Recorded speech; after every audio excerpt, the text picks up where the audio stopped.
Bonjour à tous, j'espère que vous allez bien aujourd'hui et on se retrouve sur ma chaîne YouTube Pouvoir de séduction avec Vladimir aujourd'hui que j'ai pu inviter. Comment tu vas? Ça va très bien, merci. Et toi, Aurore?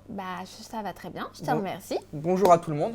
Donc aujourd'hui, je vous présente, c'est Vladimir, qui est aussi coach en reconquête amoureuse.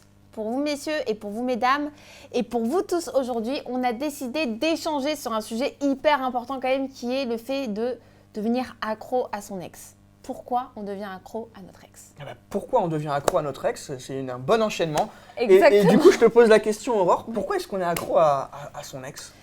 Parce que tout simplement, quand on est accro à notre ex, c'est qu'on a perdu déjà le contrôle de nous-mêmes, déjà, et qu'on n'a pas une estime de soi qui est... Enfin, on n'a plus en fait d'estime de soi. C'est qu'on a tout simplement décidé de vivre à travers notre ex et de devenir en quelque sorte dépendant. Ouais, ça, c'est un bon sujet, la dépendance affective. Exactement. On est accro à son ex parce qu'on est dépendant. C'est ça. Il y a aussi une autre raison qui pousse à devenir accro à son ex. Moi, j'ai beaucoup de personnes que j'accompagne en coaching qui tombent un petit peu dans ce côté de dépendance, mais pas que. On est accro à son ex parce qu'on a l'impression aussi d'avoir raté quelque chose, que c'était vraiment la personne qui nous convenait. C'est ça. Et là, d'un seul coup, on se réveille et on se dit, mais en fait, c'est mon ex qu'il me faut, c'est mon ex que je veux reconquérir, c'est avec mon ex que je veux passer le reste de ma vie.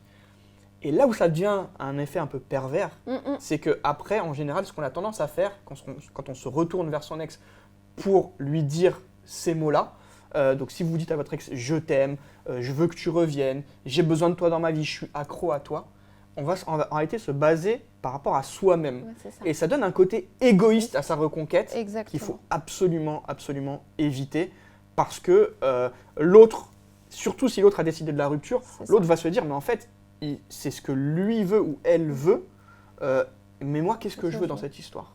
Voilà, il n'y a même pas de communication en fait, c'est juste les propres paroles de la personne qui ne laissent pas non plus spécialement l'autre personne communiquer.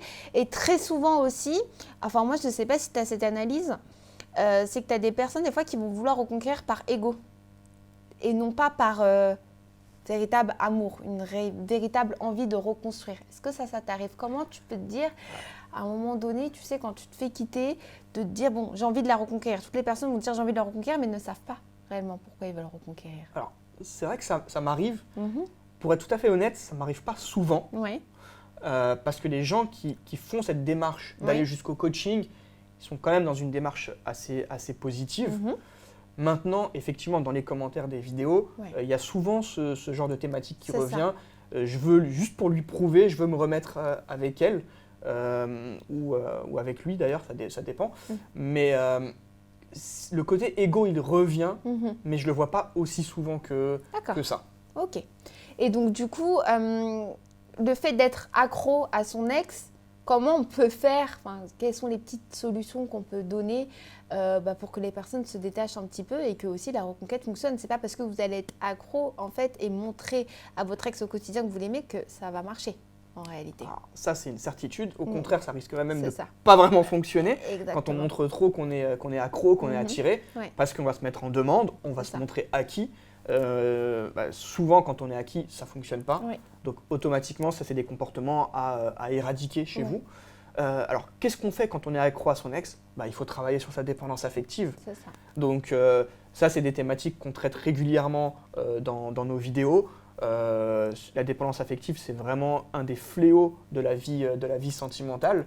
Et vous avez deux possibilités. Donc, soit vous vous limitez aux vidéos que vous pouvez retrouver sur Internet, ou bien aller plus loin, soit à travers le coaching, parce que vraiment on a des outils qui peuvent vous aider et qui vous permettent de sortir quelqu'un de votre tête véritablement. D'être suivi et surtout sur votre situation, donc c'est vraiment des coachings personnalisés. Exactement, c'est ça. Chaque thématique ou chaque conseil va s'adapter en fonction des personnes qu'on a en face de nous, en fonction de votre âge, en fonction de ce que vous avez vécu vous-même par le passé aussi, en fonction de votre ex, parce que c'est important aussi de pouvoir se positionner comme ça.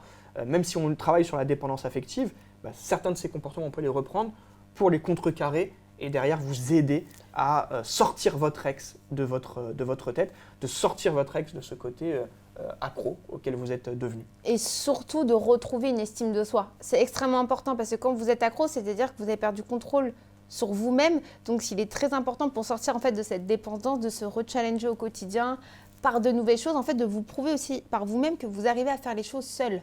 Parce que souvent, quand on accroît à notre ex, on a aussi cette peur de l'abandon. Ça, c'est vrai, effectivement. C'est une forme de peur de l'abandon. Et aussi, même une autre peur qui est liée, c'est la peur de ne pas retrouver quelqu'un avec qui on va s'entendre. On a la pression sociale, tout ça, c'est psychologique, on se compare, etc. Et au final, ça devient un peu, dans notre tête, un peu Bagdad. Oui, mais effectivement, complètement. C'est tout à fait ça. C'est-à-dire qu'il y a la pression sociale. Il y a la peur de pas. En fait, c'est juste une accumulation de peur quand on est accro à son ex et qu'on veut absolument se remettre ensemble. Donc, je pense que la vraie première analyse à faire, c'est se demander pourquoi on veut récupérer son ex. Est-ce que vraiment on était heureux avec cette personne? Est-ce qu'on était bien avec cette personne? Si c'est le cas, ça vaut le coup effectivement d'aller jusqu'à la reconquête. Par contre, si c'est par ego ou par des choses qui ne sont pas vraiment des raisons positives, là, effectivement, il faut sortir de cette reconquête. Et se poser la question de savoir déjà pourquoi on est accro à son ex, mais aussi de se dire, voilà, est-ce que c'est cette personne qui va me convenir?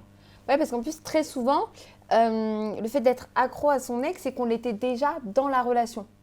Voilà, c'est cette dépendance.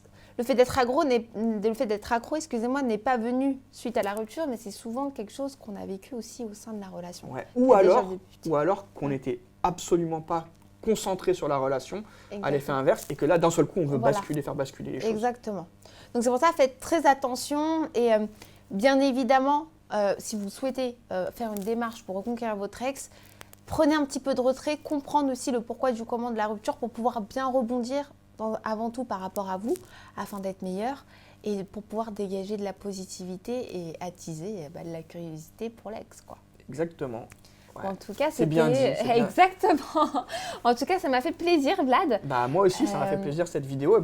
Tout à l'heure, tu parlais de challenge. Est-ce que le challenge, ça serait pas qu'on refasse encore une autre vidéo ensemble? Moi, en tout cas, c'est go. Je suis prête.